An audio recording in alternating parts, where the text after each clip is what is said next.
Hello everyone, good morning to all of you and welcome to online study point. दोस्तों, आज है 3 सितंबर और आज की इस वीडियो में हम 3 सितंबर से रिलेटेड करंट अफेयर के सभी इंपॉर्टेंट क्वेश्चन को कवर करने वाले हैं। और आज हम करंट अफेयर के 12 इंपॉर्टेंट करंट अफेयर के क्वेश्चन को कवर करेंगे। आज मैंने 12 क्वेश्चन इसलिए रखे हैं क्योंकि 6 क्वेश्चन तो अपॉइंटमेंट से ही रिलेटेड है और ऐसा तो है नहीं कि मैं आप लोगों को केवल 6 क्वेश्चन से 6 ही अपॉइंटमेंट बताऊंगी। मैं 6 क्वेश्चन से आप लोगों को 24 + 1 25 अपॉइंटमेंट को आज कवर करेंगे हम। इसके अलावा 6 other current affair, total 12 current affair को हम डिस्कस करने वाले हैं, इसलिए वीडियो को लास्ट तक देखिएगा। यदि आप लोगों को इस वीडियो की पीडीएफ चाहिए तो आप हमारा मोबाइल एप्लीकेशन भी इंस्टॉल कर सकते हैं। इसमें आप लोगों को डेली क्विज, फ्री पीडीएफ और प्रतिदिन के करंट अफेयर का ऑडियो भी मिल सकेगा। ऑनलाइन स्टडी पॉइंट के नोट्स आप लोगों के लिए अवेलेबल हैं और ऑडियो सेक्शन के बारे में अभी मैंने आप लोगों को बताया है। आप इस लिंक में जाइए जो कि डिस्क्रिप्शन बॉक्स में दी हुई है। आप इस ऐप को डाउनलोड करेंगे। कई लोग पूछ रहे हैं कि रेफरल कोड क्या डालना है, तो सिंपली आप अपने गूगल अकाउंट से इसे डाउनलोड कर सकते हैं। इसमें रेफरल कोड की ज़रूरत नहीं होगी। सब्जेक्ट वाइज नोट अवेलेबल है हिंदी इंग्लिश दोनों ही लैंग्वेजेस में।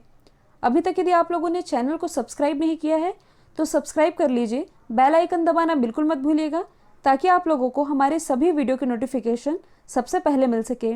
स्टार्ट करते हैं हमारा पहला क्वेश्चन। हाल ही में सीबीडीटी के अध्यक्ष का कार्यकाल 6 महीने के लिए बढ़ाया गया है। इनका नाम क्या है? तो इनका नाम है पीसी मोदी, यानी कि प्रमोद चंद मोदी। अब देखिए, इसे आप समझेंगे एकदम बेसिक से। कर कितने तरह के होते हैं, यानी कि टैक्स तो 2 तरह के होते हैं, डायरेक्ट टैक्स और इनडायरेक्ट टैक्स।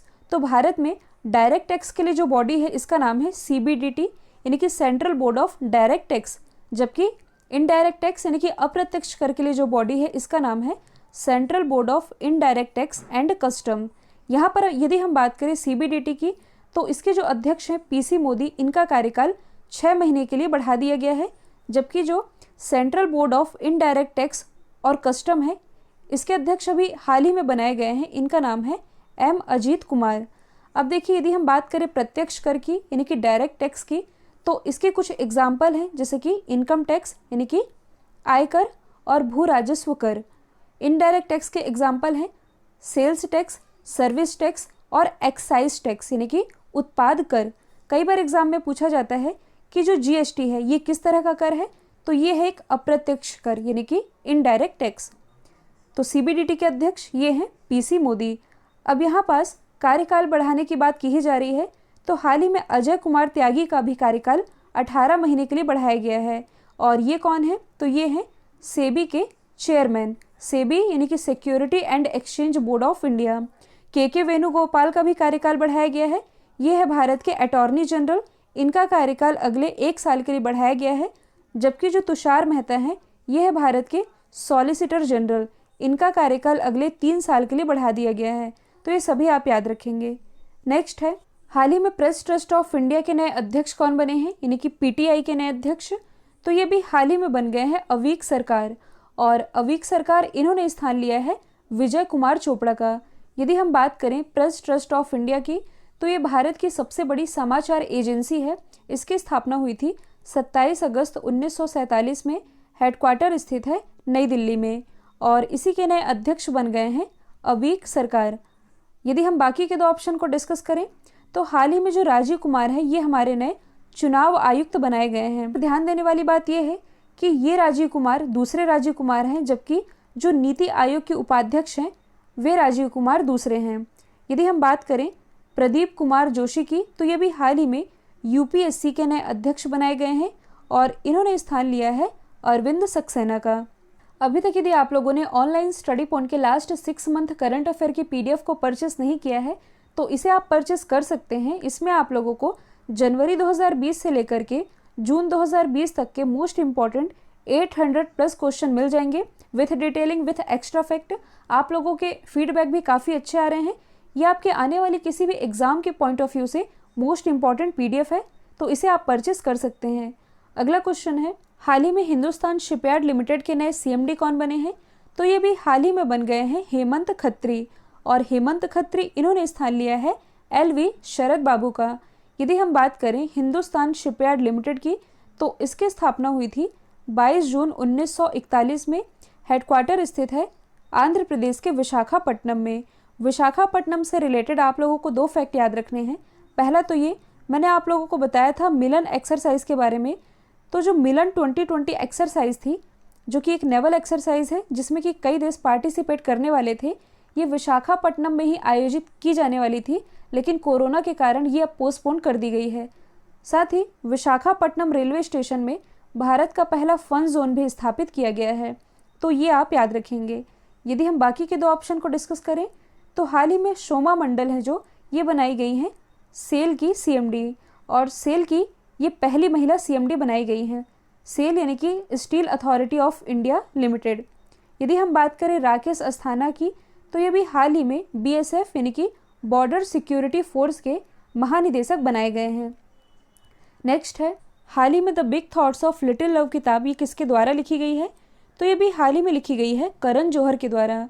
तो देखिए, कुछ समय पहले ही इन्होंने 2 बच्चों को गोद लिया था जिनकी देखभाल वे स्वयं कर रहे थे, तो उन्हीं पर बेस्ड है ये किताब जिसका नाम है the big thoughts of little love, लिखी है करण जौहर ने। और देखिए 2017 में इनकी एक ऑटोबायोग्राफी भी आई थी जिसका नाम है एन अनस्यूटेबल बॉय। यहाँ पर ध्यान देने वाली बात यह है कि यदि ये एन अनस्यूटेबल बॉय लिखा है तब तो ये करण जौहर की ऑटोबायोग्राफी है, लेकिन यदि लिखा है ए स्यूटेबल बॉय तो ये रचना है विक्रम सेठ की। एग्जाम का पार्ट कई बार बना है, इसलिए ये आप याद रखेंगे। और यदि आप करंट से रिलेट करेंगे तो हाल ही में कुल कितने लोगों को पद्मश्री से नवाजा जाना है? 118 लोगों को, जिसमें कि करण जौहर का नाम भी शामिल है। अब यदि हम अदर ऑप्शन को रिलेट करें तो हाल ही में चेतन भगत के द्वारा एक किताब लिखी गई है। किताब का नाम क्या है? One arranged murder. Amish Tripathi के द्वारा एक किताब लिखी गई है जिसका नाम है लीजेंड ऑफ सुहेलदेव। मैरिका लुकास, इनका नाम आप लोगों ने याद रखना है क्योंकि मैरिके लुकास रिजनेविल्ड ये हैं कौन? तो हाल ही में इन्हें इंटरनेशनल बुकर प्राइज़ 2020 से नवाजा जाएगा और ये पुरस्कार पाने वाली ये सबसे कम उम्र की लेखक बन गई हैं। इनकी उम्र है मात्र 29 साल और इन्हें इनकी रचना द डिस्कम्फर्ट ऑफ इवनिंग के लिए इंटरनेशनल बुकर प्राइज़ 2020 से नवाजा जाएगा। नेक्स्ट है, हाल ही में जनरल इंश्योरेंस कॉरपोरेशन इंडिया के नए निदेशक कौन बने हैं? तो ये भी हाल ही में बन गए हैं अतनु कुमार दास। अब यदि हम बात करें जनरल इंश्योरेंस कॉरपोरेशन की तो इसकी स्थापना हुई थी 22 नवंबर 1972 में। हेडक्वार्टर स्थित है मुंबई में। मुंबई जो कि महाराष्ट्र की कैपिटल है और ये टैप वाटर रैंकिंग में पहले स्थान पर रहा है। साथ ही भारत का जो पहला तैरता हुआ बास्केटबॉल कोर्ट है ये स्थापित किया गया है मुंबई में ही। और national stock exchange, Bombay stock exchange और सेबी यानी कि security and exchange board of India, इन सभी का हेडक्वार्टर स्थित है मुंबई में ही। भारत का हॉलीवुड ये मुंबई को ही कहा जाता है। 7 टापुओं का शहर ये मुंबई ही है। साथ ही जो प्रसिद्ध सिद्धि विनायक मंदिर है ये भी मुंबई में ही स्थित है। तो ये सभी आप याद रखेंगे। अब यहाँ पास यदि हम अदर ऑप्शन को डिस्कस करें तो हाल ही में जो अश्विनी भाटिया है ये बनाए गए हैं एसबीआई के नए एमडी। विनय टोन्स ये बनाए गए हैं एसबीआई म्यूचुअल फंड के नए एमडी सीईओ, जबकि जो पीसी कांडपाल हैं ये एसबीआई जनरल इंश्योरेंस के नए एमडी और सीईओ बनाए गए हैं। नेक्स्ट है, हाल ही में नागरिक उड्डयन महानिदेशालय ने अंतर्राष्ट्रीय उड़ानों पर लगे प्रतिबंध को कब तक के लिए बढ़ा दिया है? तो ये बढ़ा दिया गया है 30 सितंबर तक के लिए। तो सबके मन में यही बात है कि ट्रेन कब से चलेंगी, इंटरनेशनल फ्लाइट कब से चलेंगी। तो देखिए कोविड-19 का संक्रमण जिस हिसाब से बढ़ रहा है तो भारत कोविड-19 के मामले में कौन से स्थान पर आ गया है? तीसरे स्थान पर। पहले स्थान पर है यूएसए, दूसरे स्थान पर है ब्राज़ील। और अभी हाल ही में हेल्थ मिनिस्ट्री ने ये कहा है कि दिवाली आते तक भारत की स्थिति काफ़ी हद तक कंट्रोल में आ जाएगी। तो भारत में तो वैसे जो घरेलू विमान है यानी कि जो डोमेस्टिक फ़्लाइट है ये तो चल रही हैं, लेकिन जो इंटरनेशनल फ़्लाइट है ये अब 30 सितंबर तक भी नहीं चलाई जाएंगी, ऐसा ऐलान किया है नागरिक उड्डयन मंत्रालय ने। प्रेजेंट टाइम में हमारे नागरिक उड्डयन मंत्री ये कौन है? तो ये हैं हरदीप सिंह पुरी। अगला क्वेश्चन है, हाल ही में भारत के किस राज्य में पहली बार सी प्लेन सेवा शुरू की गई है? तो ये भी हाल ही में शुरू की गई है गुजरात में। सी प्लेन ये एक ऐसा विमान है जो कि पानी में चलता है और हवा में उड़ता है ना इंटरेस्टिंग। तो देखिए ये जो सी प्लेन सर्विस है ये अहमदाबाद के साबरमती रिवर फ्रंट से गुजरात के केवड़िया कॉलोनी में जो स्टैच्यू ऑफ यूनिटी बनी है वहाँ तक अपनी सर्विस प्रोवाइड कराएगा। और इस सी प्लेन सेवा का संचालन स्पाइस जेट एयरलाइन करेगी। तो ये आप याद रखेंगे। अब यदि हम बात करें गुजरात की, आप मैप में देख सकते हैं इसकी लोकेशन। ये बॉर्डर शेयर कर रहा है राजस्थान, मध्य प्रदेश और महाराष्ट्र के साथ। गुजरात की राजधानी क्या है? गांधीनगर। और ये हमारे गृह मंत्री अमित शाह जी का निर्वाचन क्षेत्र है। मुख्यमंत्री हैं विजय रूपानी, राज्यपाल हैं आचार्य देवव्रत। गुजरात उच्च न्यायालय के मुख्य न्यायाधीश ये हैं जस्टिस विक्रम नाथ। यहाँ से लोकसभा सीटें आती हैं 26, राज्यसभा सीटों की संख्या है कुल 11। अब देखिए, गुजरात से रिलेटेड आप लोगों ने 3 चीज़ें याद रखनी है जो कि वर्ल्ड में पहली है। जैसे कि विश्व का सबसे बड़ा क्रिकेट स्टेडियम ये स्थित है अहमदाबाद में, नाम है सरदार वल्लभ भाई पटेल स्टेडियम। साथ ही विश्व का जो पहला CNG पोर्ट टर्मिनल है ये स्थापित किया जा रहा है भावनगर गुजरात में। और यदि आप करंट से रिलेट करेंगे तो मैंने आप लोगों को 2 दिन पहले ही बताया था, जो वर्ल्ड का सबसे बड़ा टॉय म्यूजियम है ये स्थापित होने जा रहा है गुजरात में। तो ये सभी आप याद रखेंगे। नेक्स्ट है, हाल ही में लोकसभा के नए सचिव कौन नियुक्त हुए हैं? तो ये भी हाल ही में बन गए हैं उत्पल कुमार सिंह। और उत्पल कुमार सिंह ये 1986 बैच के रिटायर्ड IAS ऑफिसर हैं और अब यही बन गए हैं लोकसभा के नए सचिव। तो यहाँ से हम थोड़ा पॉलिटी से रिलेट कर लेते हैं, लोकसभा और राज्यसभा को डिस्कस कर लेते हैं। यदि हम बात करें लोकसभा की तो इसका उल्लेख है आर्टिकल 81 में, राज्यसभा का उल्लेख है आर्टिकल 80 में। जो लोकसभा है ये है निम्न सदन और ये एक अस्थायी सदन है, मतलब कि ये कभी भी भंग हो सकती है। जबकि जो राज्यसभा है ये एक उच्च सदन है और ये कभी भी भंग नहीं होती, मतलब कि ये एक स्थायी सदन है। लोकसभा का जो चुनाव है ये प्रत्यक्ष कराया जाता है, मतलब कि प्रत्यक्ष चुनाव होता है और गुप्त मतदान पद्धति से। जबकि जो राज्यसभा का चुनाव है ये अप्रत्यक्ष होता है और इसका खुला मतदान होता है। लोकसभा के लिए एलिजिबिलिटी है जो ये है कुल 25 साल, जबकि राज्यसभा के लिए व्यक्ति को 30 वर्ष पूरा होना चाहिए। तो ये आप याद रख सकते हैं। 17वीं लोकसभा चल रही है, आप सभी जानते हैं। और 17वीं लोकसभा के अध्यक्ष कौन है? ओम प्रकाश बिरला। जो ओम प्रकाश बिरला है ये कोटा से लोकसभा सांसद हैं। और देखिए, जो लोकसभा का अध्यक्ष है यही डिसाइड करते हैं कि कोई भी विधेयक धन विधेयक है या नहीं। और जो सदन के नेता होते हैं, सदन के नेता ये होते हैं भारत के प्रधानमंत्री यानी कि नरेंद्र मोदी जी हैं सदन के नेता। जबकि जो हरिवंश नारायण सिंह है ये कौन है? तो ये हैं राज्यसभा के उपसभापति। क्योंकि जो राज्यसभा के पदेन सभापति होते हैं ये होते हैं भारत के वाइस प्रेसिडेंट यानी कि M वेंकैया नायडू जी। ये हैं सभापति, राज्यसभा के उपसभापति है हरिवंश नारायण सिंह। अगला क्वेश्चन है, हाल ही में प्राइम मिनिस्टर नरेंद्र मोदी ने सितंबर माह को किस रूप में मनाने की घोषणा की है? तो हाल ही में प्राइम मिनिस्टर नरेंद्र मोदी जी ने मन की बात के दौरान सितंबर माह को पोषण माह के रूप में मनाने की घोषणा की है।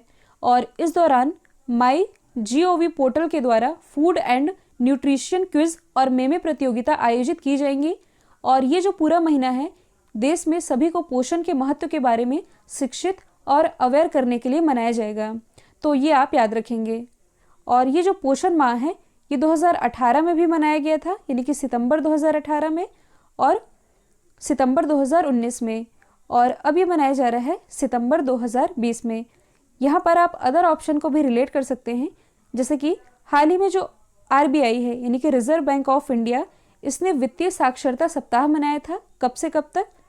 10 फेब से लेकर के 14 फेब तक, जिसकी थीम थी MSMEs यानी कि micro small and medium enterprises. स्वच्छता सप्ताह तो अभी हाल ही में 15 अगस्त के मौके पर जो इंडियन रेलवे है इसके द्वारा स्वच्छता सप्ताह की शुरुआत की गई। जबकि जो तेलंगाना गवर्नमेंट है इसके द्वारा वर्ष 2020 को आर्टिफिशियल इंटेलिजेंस ईयर के रूप में डिक्लेयर किया गया है। तो ये सभी आप कनेक्ट करके याद रख सकते हैं। अगला क्वेश्चन है, हाल ही में मार्क जुकरबर्ग को पीछे छोड़ते हुए दुनिया के तीसरे सबसे अमीर व्यक्ति कौन बन गए हैं? तो ये भी हाल ही में बन गए हैं एलन मस्क। जो एलन मस्क है ये है स्पेस एक्स के मालिक। वर्ल्ड के सबसे अमीर व्यक्ति ये है अमेजॉन के संस्थापक जेफ बेजोस। और ये $200 अरब की संपत्ति वाले वर्ल्ड के पहले व्यक्ति भी बन गए हैं। दूसरे स्थान पर है माइक्रोसॉफ्ट के संस्थापक बिल गेट्स। और अब तीसरे स्थान पर आ गए हैं एलन मस्क। इन्होंने फेसबुक के संस्थापक मार्क जुकरबर्ग को पीछे छोड़ दिया है। हाल ही में फोर्ब्स के द्वारा वर्ल्ड के टॉप 10 अरबपतियों की लिस्ट जारी की गई थी, जिसमें कि मुकेश अंबानी जी का नाम भी शामिल है। अगला क्वेश्चन है, हाल ही में आतंकवादी पीड़ित श्रीनगर में सीआरपीएफ महानिरीक्षक के रूप में नियुक्त होने वाली पहली महिला आईपीएस ये कौन बनी है? तो ये भी हाल ही में बन गई हैं चारू सिन्हा। जो चारू सिन्हा है ये 1996 बैच की तेलंगाना कैडर की आईपीएस ऑफिसर हैं और अब यही आतंकवादी पीड़ित श्रीनगर में सीआरपीएफ महानिरीक्षक के रूप में नियुक्त होने वाली पहली महिला आईपीएस बन गई है। यहाँ पर पहली महिला लिखा है, मतलब कि पहला वर्ड जुड़ा है, इसलिए क्वेश्चन इंपॉर्टेंट है। इसी से आप अदर ऑप्शन को भी रिलेट कर सकते हैं। जैसे कि यदि हम बात करें आर श्रीलेखा की, तो मैंने आप लोगों को बताया था कि केरल की पहली महिला डीजीपी ये बनाई गई हैं आर श्रीलेखा। साथ ही ये केरल की पहली महिला आईपीएस ऑफिसर भी है। यदि हम बात करें विनी महाजन की, तो जो विनी महाजन है ये पंजाब की पहली महिला चीफ सेक्रेटरी बनी है। जबकि जो संगीता रेड्डी हैं ये कुछ समय पहले ही फिक्की की पहली महिला अध्यक्ष बनाई गई हैं। फिक्की यानी कि federation of Indian chambers of commerce and industry, इसकी स्थापना हुई थी 1927 में। हेडक्वार्टर स्थित है नई दिल्ली में। अगला क्वेश्चन है, रोबो बैंक की ग्लोबल टॉप 20 डेयरी कंपनियों की लिस्ट में किस भारतीय कंपनी ने टॉप किया है? तो देखिए, हाल ही में रोबो बैंक ने वर्ल्ड की टॉप 20 डेयरी कंपनियों की लिस्ट जारी की, जिसमें कि भारत की तरफ से टॉप पर रही है अमूल कंपनी। तो यहाँ पर ध्यान देने वाली बात यह है कि भले ही भारत वर्ल्ड में दूध का सबसे बड़ा उत्पादक देश हो, इसके बाद भी अब तक कोई भी डेयरी कंपनी इस लिस्ट में शामिल नहीं थी, लेकिन अब शामिल हो चुकी है अमूल। भारत की तरफ से इसने टॉप किया है, लेकिन इस टॉप 20 डेयरी कंपनियों की लिस्ट में अमूल का स्थान है 16वां। तो अब यदि हम बात करें इस कंपनी की, तो इसकी स्थापना हुई थी 1946 में। हेडक्वार्टर कहाँ स्थित है? आनंद, गुजरात में। और इसके जो एमडी हैं ये हैं रुपिंदर सिंह सोधी। तो इनका नाम आप याद रखेंगे। देखिए, जो अमूल है ये 550 करोड़ डॉलर के टर्नओवर के साथ 16वें स्थान पर बनी हुई है। अच्छा, इस लिस्ट में टॉप किसने किया है? तो टॉप पर रही है नेस्ले कंपनी। इसका कुल टर्नओवर 2210 करोड़ के लगभग रहा है। ये रही है टॉप पर, और ये है स्विट्जरलैंड की कंपनी। दूसरे स्थान पर है लैक्टलिस कंपनी, ये है फ्रांस की कंपनी। और तीसरे स्थान पर रही है डेयरी फार्मर्स ऑफ अमेरिका, जो कि है यूएसए की कंपनी। तो ये सभी आप याद रखेंगे। कल मैंने आप लोगों से पूछा था, हाल ही में अशोक के वैद्य द्वारा लिखी गई किताब गैस्ट्रिक कैंसर ये किसने लॉन्च की? राइट आंसर था डॉक्टर जितेंद्र सिंह। अब आप लोगों के लिए आज का सवाल है, हाल ही में ओणम त्यौहार किस राज्य में मनाया गया है? तो इसका आंसर जो भी है कमेंट बॉक्स में दीजिएगा। और यदि ये वीडियो आप लोगों को पसंद आया है तो एक लाइक कीजिएगा, साथ ही एक स्टडी रिलेटेड ग्रुप में शेयर करना बिल्कुल मत भूलिएगा। तो आज के लिए इतना ही। Thank you so much.